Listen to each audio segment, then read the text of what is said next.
afternoon, and good evening, tarot and astrology for all fans. This is David, bringing you guys your daily tarot card of the day for the Faeries oracles. Now, let's see what the Faeries have for you today. All right. Oh, look at that. Flaff the Footer in the reverse again. So, all right. So it doesn't really seem like things are moving too fast. It seems, right? Things are at a standstill. Let me see. All right, cool. So, Gloominous Doom at the bottom of the deck in the reverse. Gloominous Doom is one of those cards that is essentially a card that describes just feelings of just like complete despair, things like that. Um, since this card is in the reverse, I feel like you guys are getting over that situation. I will go ahead and just say that for the people that weren't here for Flaff the Footer yesterday, Flaff the Footer is basically one of those cards that describes something that has caused you to be at a standstill. It's caused you to not really be able to move forward. Flaff the Footer in and of itself is the number 4. So the number 4 is connected to stability, practicality, determination. That's something that I didn't mention yesterday, but determination and willpower. I would say that if willpower could be attributed to anything, it would be attributed to the number 4.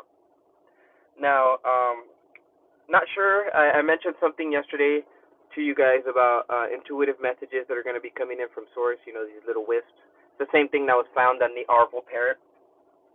So, with that, make sure you pay attention to those intuitive messages that you get. They're going to be very, very helpful in terms of like helping you to understand what these messages are. What you need to do in order to ground yourself, but a whole lot more other things.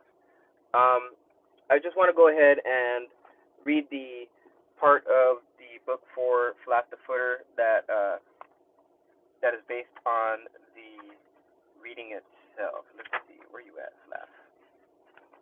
All right, so breathe, ground, and center. And if you can't remember to, actually, you know what? On that, since Flaff the Footer is coming out again, I'm gonna go ahead and make a video for you guys. Not exactly sure how I'm gonna make that video. It might be a meditation video, it might be breathwork video, maybe it might be a Gong video. Not sure. But I'll do something for you guys so that I can help you guys to center yourselves. Maintain or recover your sanity by staying earth. Do this now, right? The message was very important. So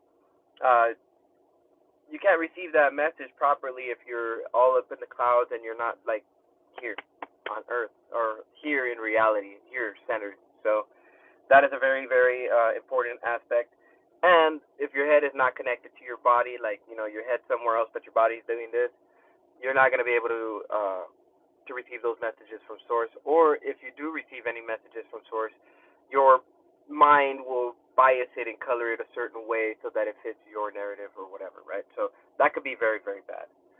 All right, now I want to go to Gloominous Doom because I feel like when cards pop up multiple, then it's necessary to look at that other bottom card because that's what everything sits on, right? So, Gloominous Doom, self-defeat, self-pity, self-destruction, taking care of ourselves.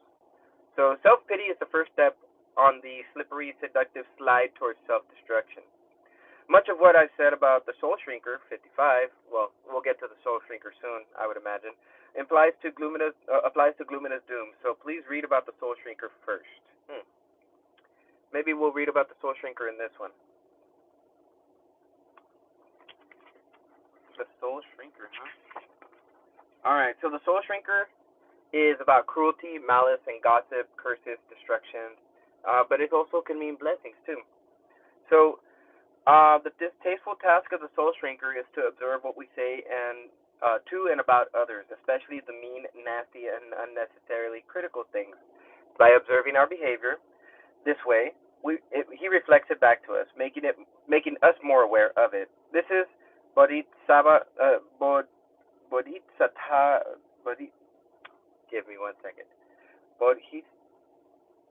Bodhisattva, a spiritual being devoted to helping to bring about the enlightenment of all type job, and it requires great compassion, understanding, and forgiveness if the soul shrinker himself is not to be dragged down to our level. All right, so we know that the soul shrinker is about not just things that are said to us, but it's also about what we say to other people, and it's meant as a reflection for us to understand our behavior and our thought process and our feelings in order to understand how we put others down, but also how others put us down as well, right? This is what these last couple of days has been talking about. So, if we are to use the soul shrinker to a positive means, then that means that he reflects back to us what we're not aware of or what we're not normally aware of. And maybe it might be that we are aware of it and we just don't want to see it. All right, so if that's what's said about the soul shrinker and it applies to Gloominous Doom also, it may seem odd to have such a seemingly lightweight challenger as Gloominous Doom right next to the soul shrinker. But they are close cousins. The soul shrinker observes the way we curse others through energy and attitude.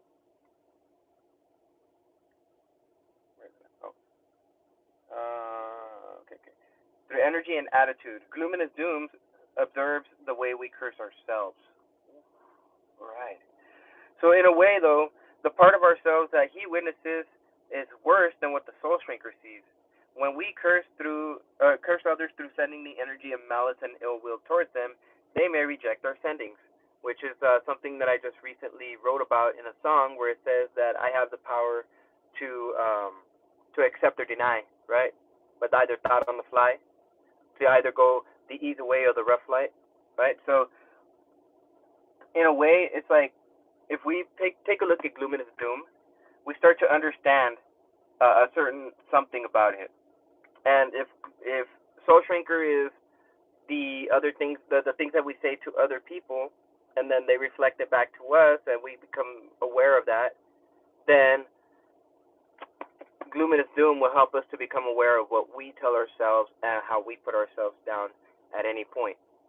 So it's interesting that it will continue, just like every other situation, until that attitude is changed, until the mindset, the thought process, the feelings, and the behavior reflect it. There's not going to be any change. It's interesting, isn't it, how we can see at once that the soul shrinker is ugly, but Gloominous Doom has a certain charm, a kind of weird attractiveness. We feel sorry for him. He looks so pitiful.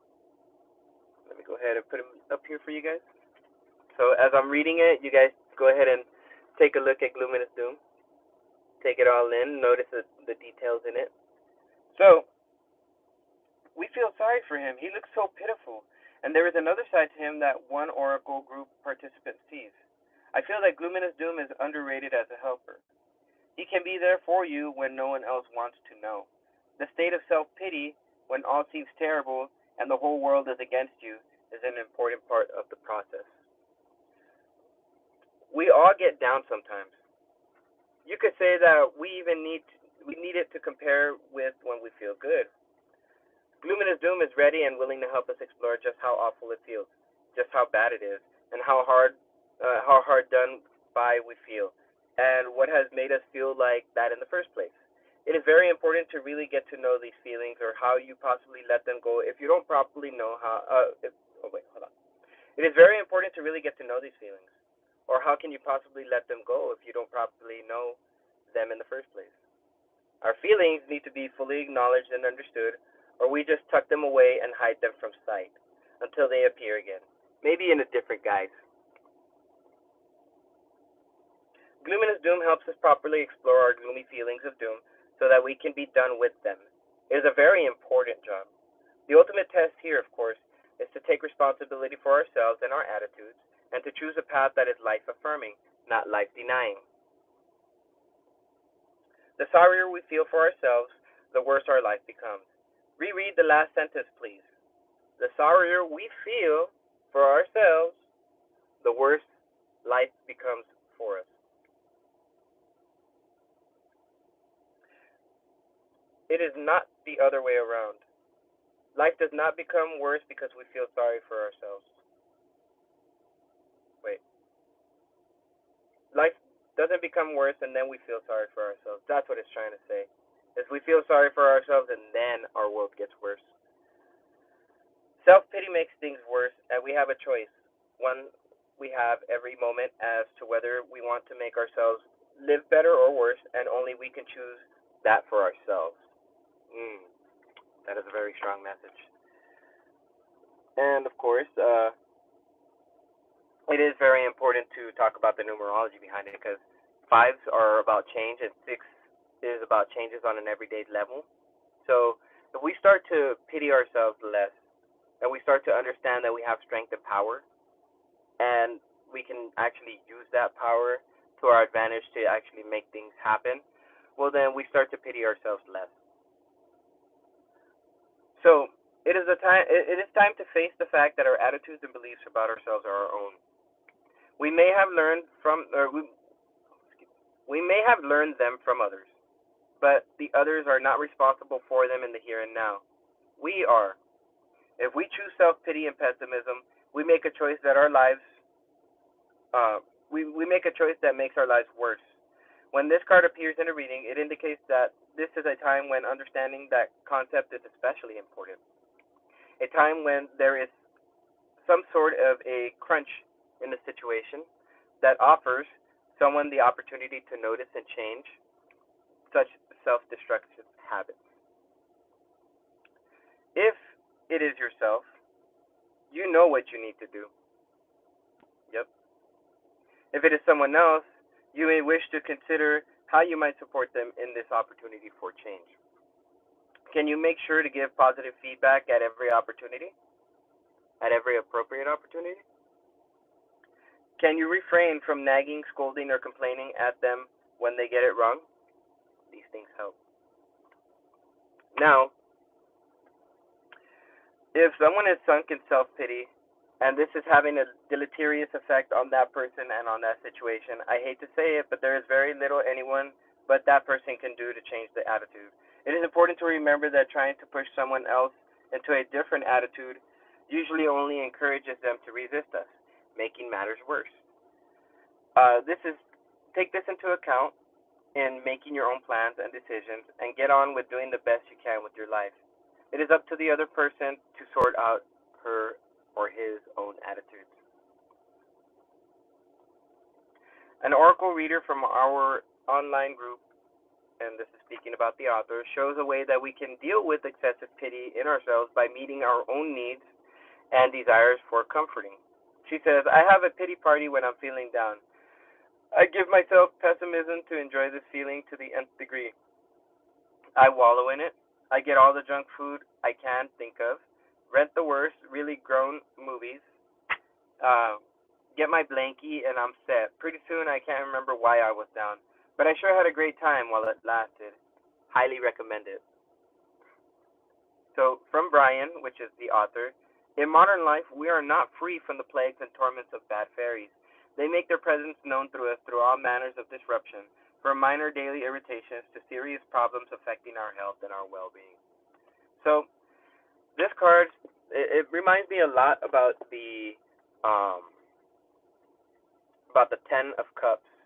Those people, as I've recently learned, they are still in reality, right? They're still in the physical world, but they're happy and they choose to be happy. They choose it. They say, hey, we have a happy home, happy family, happy dog, we got a house, we got everything that we need. We choose to be happy. We don't want to worry about everything that's going on out there. We got everything we need here. So, in a way, it's very comforting to know. And then, of course, now with the waxing moon, I feel like a lot of you are going to be taking steps in order to make your dreams a reality. So, with that, I hope you guys found this pretty helpful. If you guys did, go ahead and like it. If you guys are not subscribed yet, go ahead and hit that subscribe button, hit that bell notification for videos that come out. I will be doing videos every morning. Um, what else? Oh, if you need a personal reading or you're trying to see more information as far as like maybe how you could donate things like that, you can go ahead and message me at the links in the description below. There's one for Instagram, one for Facebook, one for I think that's it right now. And then, of course, my YouTube channel. So with that, you guys take care. I got to get these other 2 cards going, and then from there, let's see what happens after that, right? So with that, take care, guys. This is David with Tarot and Astrology for All, and I will see you on the next video.